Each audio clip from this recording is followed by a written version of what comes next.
commonly encountered problems and issues yang saya dapati bila kita check data yang telah disubmit oleh semua koordinator negeri.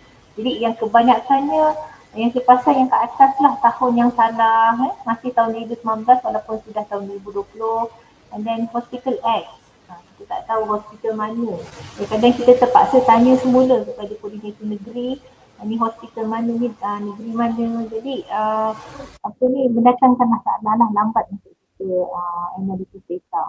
Tiada nama pelapor dan pengesah, masih kekal A, masih kekal B lah. Jadi kalau boleh please look into this matter, walaupun kecil tapi dia akan menyebabkan lambat lah proses kita apa ni analisis data tu. Kemudian untuk second opinion or research in cases, ada juga yang masukkan data walaupun terdesak subspecific.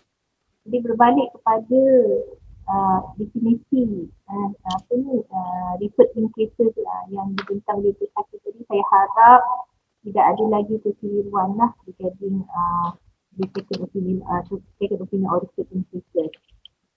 Ada juga masuk data pada ada, kewangan ada yang sepatutnya kita tak, kewangan itu tidak ada lah, sepatutnya tidak ada data di situ. Jadi kalau kita dah beri arahan sekiranya ada, kita maklumkan terlebih dahulu kepada AJK, sebab AJK akan berbincang sama ada perlu letak di ruangan ada. Mungkin the ownership ada disiplin. Contohnya macam HPV test sudah berada di bawah disiplin microbiology.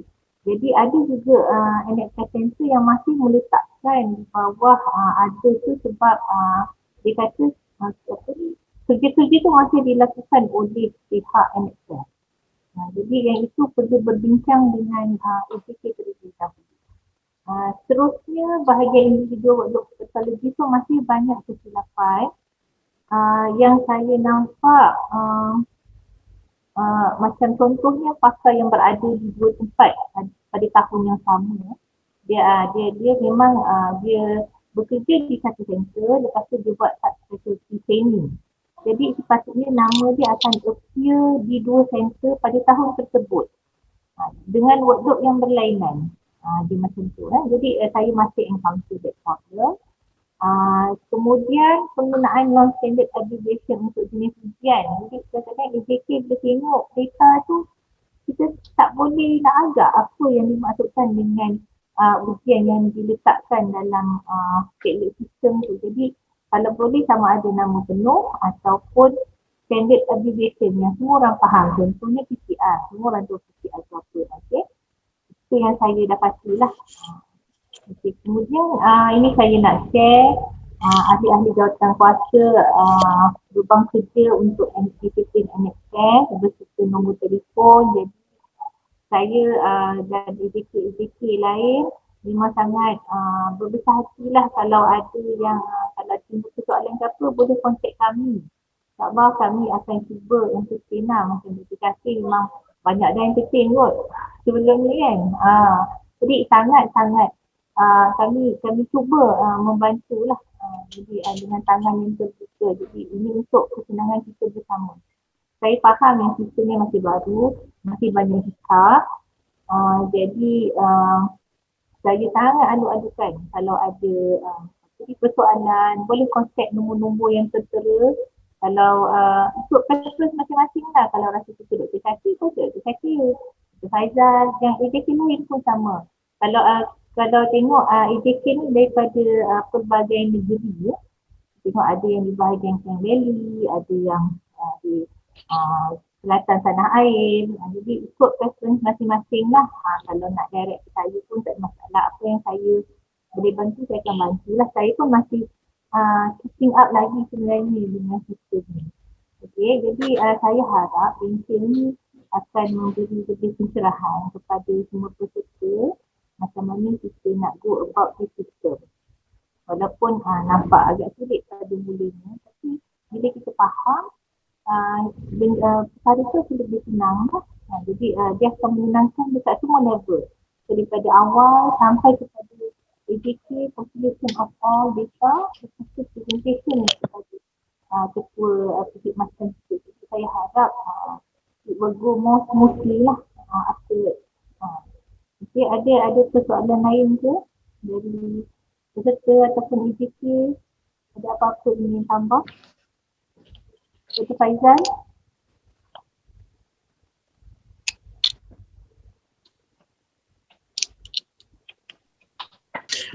Saya tak ada apa-apa. Actually apa yang Dr. Nurul Akmal cakap tu saya agree lah dengan dia. Sama je sebenarnya. Itu saja. Dr. Syakir ada final say? Dr. Salina angkat tangan balik ke macam mana tu? Dr. Salina? Ya, Doktor. Ya, silakan. Terima kasih Dr. Nurul atas penjelasan tadi. Saya cuma ada soalan nak tanya. Dia berkaitan dengan commonly encounter issue yang Doktor mention pasal second opinion, ada refer in cases tapi tiada subspecialty. Okay? Di dalam yang saya percayakan dalam PADLED ni dia under individual workload kan Doktor? Betul tak yang tu? Macam mana? Yang subspecialty, okay. Macam Doktor mention tadi ada data untuk second opinion tetapi dia tak ada subspecialty. Maksudnya macam kita di stoma ni kita ada tu kepakaran ada dekat sini plus ni and two other visiting pathologists. Kita tak ada subspecialty lah, maksudnya mungkin bidang subspecialty tu tak ada tapi second opinion kita second opinion kita dapat daripada orang pathologist daripada state sebab ketua pakar kita kat sini. Case untuk second opinion. Saya rasa yang tu tak ada isu kan doktor kan? Boleh kan? Dia akan, kalau tak ada subspecialty maksudnya yang recognized by TKM lah maksudnya kan? Jadi kalau tidak ada subspecialty tapi dia menerima macam kes yang second opinion, dia akan masuk dalam individual pathologist workload tu yang di bahagian kolom rutin surgical tu lah. Dia masuk rutin surgical, okey. Dia akan capture juga sebab itu adalah workload pathologist berkenaan tetapi dia tak ada subspecialty tertentu. Ya. Jadi kita masuk dia under number of dia punya routine pathology lah ya doktor, kita tak letakkan di bahagian number of subspecialty tu kan? Ya, okey. Faham. Dr. Salina, Dr. Salina nak tanya sikit lah. Kalau untuk oral PET kan, so far sekarang ni ada tak yang buat subspecialty? So far tak ada. Tak ada lah. Ya. Okey, sebab maksudnya bila tak ada ni, sebab nak kena tanya balik pada Syakir lah, because macam case oral PET ni kan, macam maknanya Dr. Salimanya IMR akan dapat referral daripada negeri-negeri yang ada oral PET kan. Ya. So itu macam mana tu Syakir? Sebab diorang memang tak ada subspecialty. So far belum ada subspecialty. Case yang di-refer tu based on kepakaran. Maksudnya bila kita pakar kita ada dekat sini, dia refer for that basis lah. Maksudnya for the expertise. Macam tu. Okay, dalam kita punya saya rasa Dr. Nurul ada point, Dr. Faizal pun ada point. Saya rasa that both of you dah bagi your all punya opinion. Cuma untuk dental ni dia special sikit, dia tak sama macam NAPATH. Dia basically by nature pun dah subspecialty, you know. And again dalam kita punya policy, kita tidak dalam polisi beban kerja kita tak adalah spesifik sebut that bila di-refer kepada subspecialty baru di-consider sebagai refer in. Okey, itu perkara nombor satu. Moralnya, ini moralnya kita sepatutnya refer kepada seorang subspecialty. Seorang first pathologist yang sudah report satu kes dia tidak tahu dan dia akan refer, dan dia patutnya refer kepada orang yang lebih pandai atau lebih satu level daripada diri dia. Okey, dalam kes-kes tertentu, for example, kes-kes anatomic pathology, membaca kes-kes dental, dalam keadaan tertentu dia akan refer kepada dental pathologist untuk membaca kes tersebut. Dalam kes ini kita boleh nampak that kita sebagai first pathologist merefer kepada atau kita menghantar satu reported cases kita kepada seorang lagi pathologist, which is a dental pathologist, is actually considered sebagai kita kata second opinion basically by definition.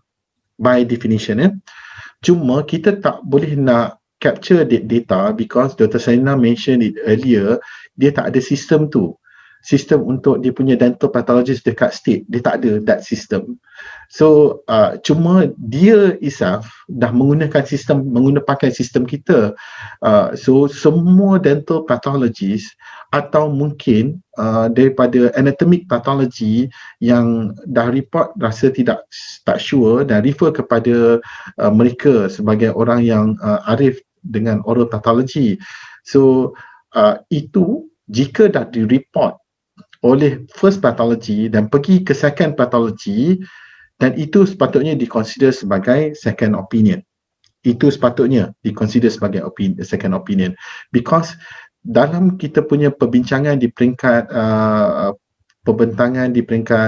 mesyuarat anatomic pathology, kita tidak kata secara spesifik polisinya kita kena refer ke speciality, tapi moralnya, secara moral, secara etiknya, kalau kita tak tahu, kita kena refer kepada orang yang lebih tahu. Dan tiba-tibalah siapakah orang yang lebih tahu itu adalah orang yang kita sudah endorse untuk anatomic pathology, JPA dan sebagainya. Kita pernah bincang dalam sesi yang lepas, dan kita kata orang yang ada sudah ada subspecialty itu kita boleh teruskan. Dia boleh baca yang sebagai satu bentuk subspecialty. Untuk mereka kita kena define lagi, saya rasa benda ni. For the time being, kita boleh consider it as a second opinion. Tapi in the future, nanti bila kita dah ada agreement atau kita dah ada kita punya sistem dengan dental, kita nak detailkan lagi apa maksud second opinion ni untuk dental, because dia tak ada speciality dan mereka consider sebagai head of service tu adalah orang yang paling layak untuk dapat second opinion. So saya rasa for the time being kita allow diorang untuk guna ruang second opinion. Pendapat saya lah, Dr. Nurul, minta maaf kalau saya ni, saya rasa kita boleh allow because dia dah report, lepas tu dia hantar ke orang yang lebih pandai, which is head of service mereka. Continue, kita allow yang tu. Cuma in the future kita kena ada mechanism untuk check balik definition kita ni okay tak for dental oral pathology. Dan saya rasa since kita dah dapat few homework gap daripada Dr. Salina, so mungkin kita boleh bincang lagi benda ni in the future. Tapi for the time being, just use our system. Kita rasa kalau tak guna, tak tahu untuk dental pathology. Terima kasih. Okey, saya nampak point dia lah. Sebab mungkin saya anggap dental pathology tu as macam general pathology. Lepas tu ada sub dia kan. Jadi okey lah, sebab kita pun belum look into this matter, belum discuss lagi, kita nak discuss. Jadi afterwards dia akan bertukar lah mungkin lagi detail macam kita cakap. So saya agree lah bila kita letakkan dia di bawah second opinion tu, di bawah subspecialty lah. Ada soalan lain tak dari Dr. Nurul dengan Dr. Syakir, terima kasih tadi. Sebenarnya memang kalau kes-kes yang dikira sebagai second opinion tu yang dihantar daripada oral pathologist kepada kita, memang saya dah capture dia under second opinion. Sebab kalau dia datang daripada state kan, state oral pathologist, dia akan cakap ini adalah case untuk second opinion. Jadi memang saya dah capture untuk tahun 2020 dan 2021 ni memang saya akan letakkan dia sebagai under cases referred in lah. And then satu lagi cuma a bit of saya kata nak kata penjelasan lah sebenarnya, walaupun kita dental pathologist ni dianggap sebagai macam kita subspecialty on its own, tapi sebenarnya kita ada lagi sub-sub di bawah dia, tapi so far tak ada orang oral pathologist yang pergi mendalami. Dia macam subspecialty di bahagian kita ni, oral pathologist ni dia boleh pergi salivary gland, dia boleh pergi bahagian odontogenic tumor and cyst, ada boleh lagi sub di bahagian tu, tapi so far dalam Malaysia tak ada siapa lagi yang buat lah. Maybe in the future akan ada such thing is going to happen lah. Cuma sekarang ni dalam komuniti kita cuma ada 15 orang je seluruh Malaysia, so tak ramai, tapi soon it will happen lah benda ni, slowly we are taking it. Okay, terima kasih.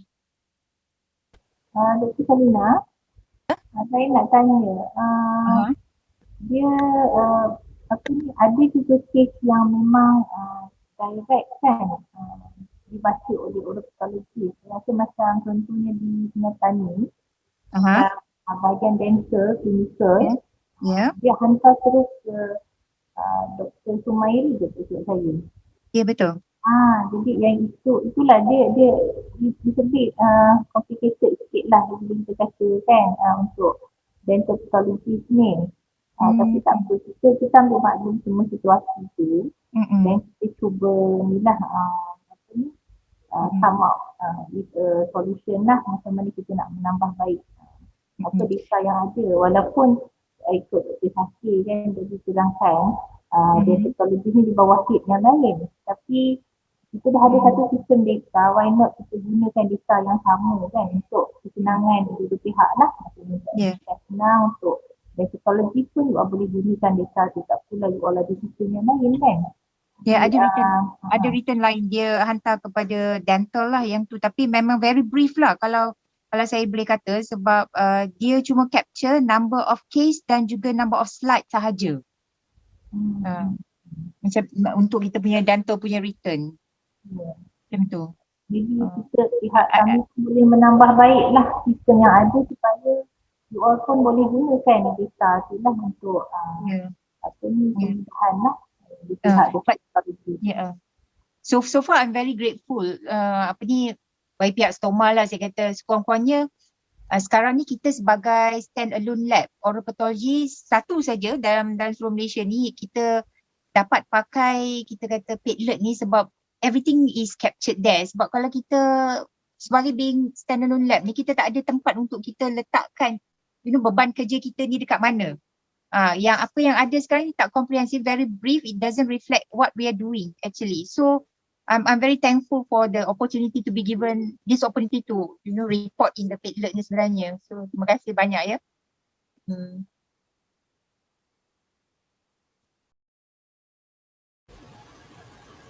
Ada apa-apa lagi? Slot kita ada 15 minit lagi ni untuk bengkel. Mungkin ada daripada peserta-peserta lain bermasalah berbangkit.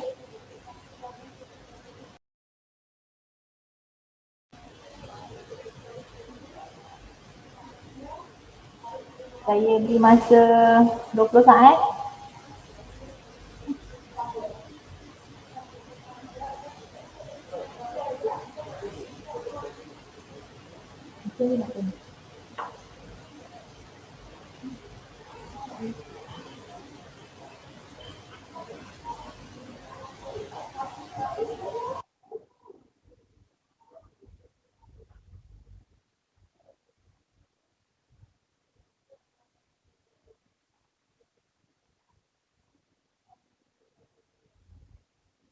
Baik, kalau tidak ada persoalan, saya ingin memberi pesanan yang berkenaan submission of data untuk this year tahun 2021. Kita akan buat secara bulanan lah. Tak perlu tunggu 6 bulan ataupun setahun baru kita nak masukkan data. Jadi kita amat menggalakkan, nak kata arahan tu mungkin terlampau abrupt pula kan, kita amat menggalakkan setiap center memasukkan data bulanan dan boleh check dulu, boleh double check, jadi kita ada ample time untuk kita semak data kita balik. Kita tak nak lah nanti dah tahun hadapan kita dah compile semua, tengok ada kesilapan. Jadi saya minta lah semua koordinator negeri dan staff-staff yang terlibat dengan submission of data dalam sistem kerja dapat masukkan data secara bulanan. Kita dah open borang untuk tahun 2021. Kalau boleh buka, memang dah kosong dah, kita dah tak ada data yang tahun 2020. Jadi semua boleh start masukkan data. Saya rasa untuk Januari dah settle, dah boleh settle kan, data tu dah boleh masukkan. Okey, jadi untuk akhirnya saya minta maaf bagi pihak ada jawatankuasa atas sebarang kelemahan, kesilapan sepanjang bingkai ini berjalan. Cuma saya mengharapkan saya mengharapkan yang ilmu ni dapat digunakan untuk menambah baik perjalanan data beban kerja kita lah untuk submission semua tu. Jadi kalau apa-apa persoalan, tolong jangan segan dan malu untuk bertanya kepada EJK. InsyaAllah kami akan kongsikan apa yang kami, ilmu yang kami ada. Jadi sekian saja. Wabillahi taufiq wal hidayah. Assalamualaikum.